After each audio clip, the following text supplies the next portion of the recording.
Here I've got XIAOMI Mi Mix Free, and let me show you how to grab a screen, how to take a screenshot on the following device. So at first let's open some display that we would like to capture.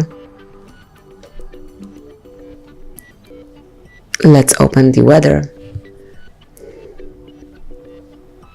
And if you would like to show someone the weather that currently is in your city, just tap on power key and volume down key, hold them all together, and as you can see, the screenshot has been made. Or you can show someone there is no Wi-Fi connection here.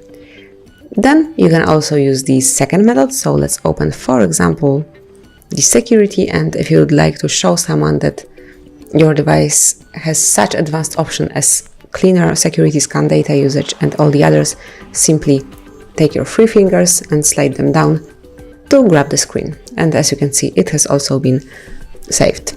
And the last method to grab a screen, just let me open, for example, Notes.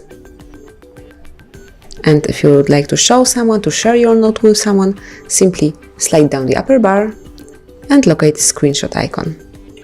And that's it. So then if you would like to open your screenshot, simply go to the gallery, which is here. Go to Albums, Screenshots, and as you can see, here they are. You can share them with your friends, you can edit them, you can add them to favorites, delete it, or open some further options like as wallpaper, add to album, start slideshow, and all the others. So apparently that's it. This is how you can grab a screen in your XIAOMI Mi Mix Free. You have 3 methods, so just you can select the one that you like mostly. Thank you for watching, please subscribe our channel and leave the thumbs up.